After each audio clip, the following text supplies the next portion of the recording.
Plant FAQs. Tradescantia virginiana, Virginia Spiderwort.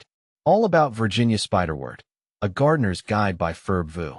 Virginia Spiderwort, Tradescantia virginiana, is a delightful perennial that has charmed gardeners for generations.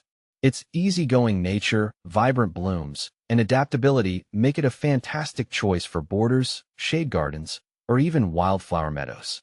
But what exactly is this captivating plant, and how can you cultivate it in your own garden? Let's delve into the world of Virginia Spiderwort. See more 86 species in genus Tradescantia at monsteraholic.com. What is Virginia Spiderwort? Native to the eastern and central United States, Virginia Spiderwort is a herbaceous perennial belonging to the Camelinaceae family. This clump-forming plant boasts long, slender, bright green leaves that gracefully arch upwards. Come late spring and lasting through midsummer, the foliage is adorned with clusters of three-petaled flowers in shades of violet blue, purple, magenta, or even white. Growing Virginia Spiderwort. Virginia Spiderwort is a remarkably low-maintenance plant, perfect for busy gardeners or beginners. Here's what you need to know to cultivate it successfully. Light. While Virginia Spiderwort tolerates full sun, it thrives in partial shade. In hot climates, afternoon shade is particularly beneficial. Soil. Moist, fertile, and well-drained soil is ideal.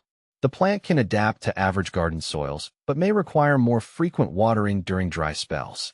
Watering, regular watering, especially during the first growing season, is crucial. Aim to keep the soil consistently moist, but not soggy. Feeding. While not strictly necessary, a light application of balanced fertilizer in early spring can promote healthy growth and abundant blooms. Propagation. Virginia Spiderwort readily spreads by underground stolons, forming attractive clumps. You can easily divide these clumps in spring or fall to create new plants. How tall does Virginia Spiderwort grow? Mature plants typically reach 2 to 3 feet in height, with a spread of about 1 foot. Does Virginia Spiderwort bloom again after the initial flowering period? Yes. After the first flush of blooms in late spring to midsummer, you can deadhead the spent flowers to encourage a secondary bloom in late summer or fall. Is Virginia Spiderwort deer-resistant? Fortunately, deer generally find Virginia Spiderwort unpalatable. This makes it a great choice for gardens frequented by these browsing herbivores. Can Virginia Spiderwort be grown indoors? While not ideal, Virginia Spiderwort can be grown as a houseplant in a sunny location with regular watering.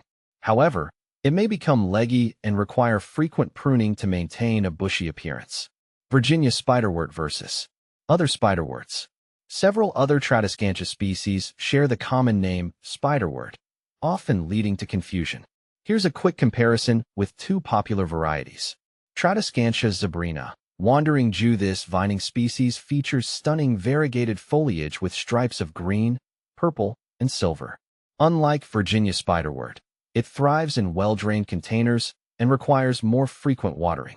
Tradescantia pallida, violet spiderwort. This close relative boasts similar blue-violet flowers, but with narrower leaves and a more delicate form. It prefers consistently moist soil and thrives in partial shade. Tradescantia virginiana versus Tradescantia ohiensis. It characterized by potential for greater height, a more delicate structure, and better tolerance for hot, sunny locations than other Tradescantia species, distinguishing it from the similar T. virginiana. This species exhibits fewer fine hairs on the sepals and leaves with a grayish-blue tint. By understanding their individual characteristics, you can choose the spiderwort that best suits your garden's needs and aesthetics. Additional tips for growing Virginia Spiderwort. Deadheading spent flowers not only encourages reblooming, but also keeps the plant looking tidy. Virginia Spiderwort is generally pest and disease resistant. However, in rare cases, it may be susceptible to slugs and snails, which can be controlled with organic methods. The foliage may die back in hot summer weather, but it typically returns in late summer or fall. With its easy care requirements, vibrant blooms, and long-lasting appeal, Virginia Spiderwort is a valuable addition to any garden. So, why not give this delightful perennial a try and witness its charm unfold in your own backyard?